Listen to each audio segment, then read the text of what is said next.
அனைவருக்கும் மீண்டுமாக இனிய காலை வணக்கம். நாடாளுமன்ற உறுப்பினர் ஐயா அவர்களுக்கு எனது நன்றியை தெரிவித்துக் கொள்கின்றேன். மற்றும் அவை மற்றும் இவ்விழாவிற்கு பத்திரிகையாளர்கள் செய்து நன்றியை தெரிவித்துக் கொண்டு இவ்விழாவினை தொடங்கி வைக்க முதற்கண் வணக்கத்தை தெரிவித்துக் கொண்டு இந்த விளையாட்டு எல்லா மாணவர்களுக்கும் அவசியம் என்று நம்ம முதலமைச்சர் அவர்கள் இந்த ஒரு திட்டத்தை கொண்டு வந்து இது எல்லா மாணவர்களுக்கு நல்ல ஆரோக்கியத்தையும் கொடுக்கும், நல்ல மன மகிழ்ச்சிக்காக நம்ம முதலமைச்சருக்கு நன்றியை தெரிவித்து மாணவர்கள் நல்ல எந்த இளைஞர்களோ அல்லது ஸ்போர்ட்ஸ் காம்படிஷன்ல பங்கேற்றுக் கொள்வதோ போய் எந்த உதவி கேட்டாலும் 24 மணி நேரத்துக்குள்ளாகவே அந்த உதவிகள் அவர்களுக்கு சேரக்கூடிய வகையில நம்ம ஸ்போர்ட்ஸ் மினிஸ்டர் இயங்கிக் கொண்டிருக்கிறார். அது மட்டுமல்ல, நான் பார்லிமெண்ட்ல பேசும்போது பதிவு பண்ணேன், முன்னெல்லாம் பெண்கள் அதிகமாக ஒலிம்பிக்ஸ் கேம்ஸ் வரமாட்டாங்க. ஆனா இன்னைக்கு அந்த உணர்ச்சி இருந்து இன்னைக்கு பெண்கள் அதிகமாக ஸ்போர்ட்ஸ்ல காம்படிஷன்ல பங்கேற்றுக் கொள்கிறார்களா, அதற்கு காரணம் தமிழகம் மட்டும்தான். உங்களுக்கு ஒரு விஷயம் தெரியுமா, இந்தியாவில் எத்தனையோ மாநிலங்கள் அந்த ஒலிம்பிக்ஸுக்காக மெடலுக்காக பணம் செலவுப்படுறாங்க. ஆனா தமிழான பணம் செலவு பண்ணி பிளேயர்களை உருவாக்கி கொடுத்த பெருமை தமிழகத்துக்கு உண்டு, அது ஸ்போர்ட்ஸ் மினிஸ்டருக்கு உண்டு. இன்னும் சொல்ல போனா இவ்வளவு பெரிய இந்த ஸ்போர்ட்ஸ் வளாகத்தை கடந்த ஆட்சியில் இருக்கும் போது நம்ம முதலமைச்சர் கலைஞர் அவர்கள் துவக்கி வைத்தது. அந்த திட்டங்கள் அது படிப்படியா வந்து இன்னைக்கு வந்து இவ்வளவு பெரிய வளாகமாக இங்க விளங்கி இருக்குன்னா அதுக்கும் ஸ்போர்ட்ஸ் மினிஸ்டர் இங்கேயே வந்து அவர் மந்திரியான உடனே இங்கே வந்து அவரே கண்பார்வையிட்டு என்னென்ன திட்டங்கள் எல்லாம் பண்ணணும், வேலூருக்கு கண்டிப்பாக ஒரு பிரதானமான ஒரு மைதானத்தை தருகிறேன் அவர் போட்ட மைதானம் தான் இது.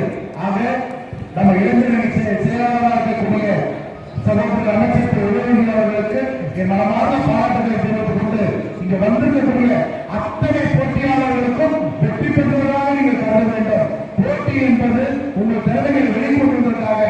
ஆனால் இன்று வெற்றி இல்லை என்றாலும் சரி, நாளை கண்டிப்பாக வெற்றி உண்டு என்பதை நீங்கள் புரிந்து கொள்ள வேண்டும். அது மட்டுமில்ல, வியர்வை என்று சிந்தினால்தான் வெற்றி என்றது அந்த வேலைக்கு வைக்கக்கூடிய மரியாதை நீங்கள் தர வேண்டும்.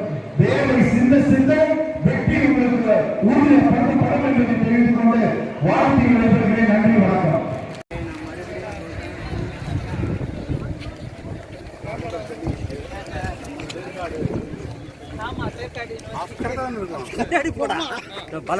பின்னாடி படிக்க சண்டை படாது.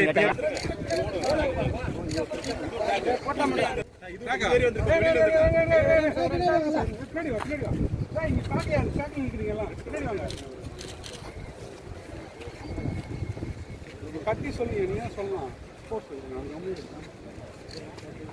ஓகே, ரெடி சார், அனுப்புங்க சார்.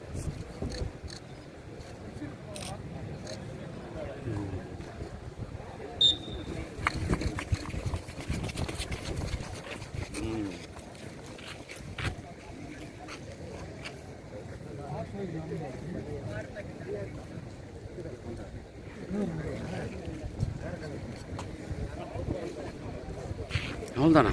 இல்லை இல்லை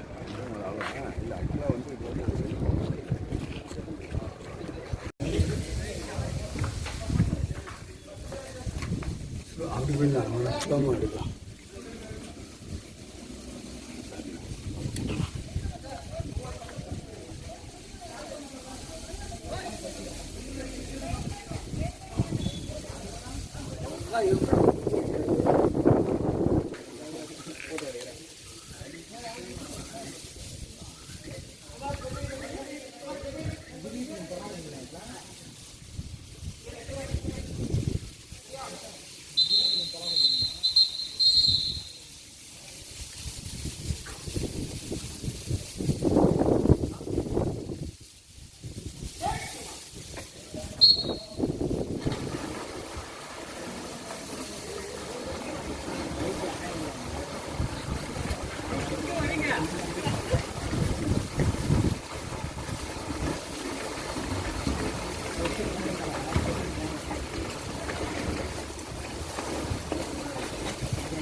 ரிட்டர்ன் போகணும்.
Gracias.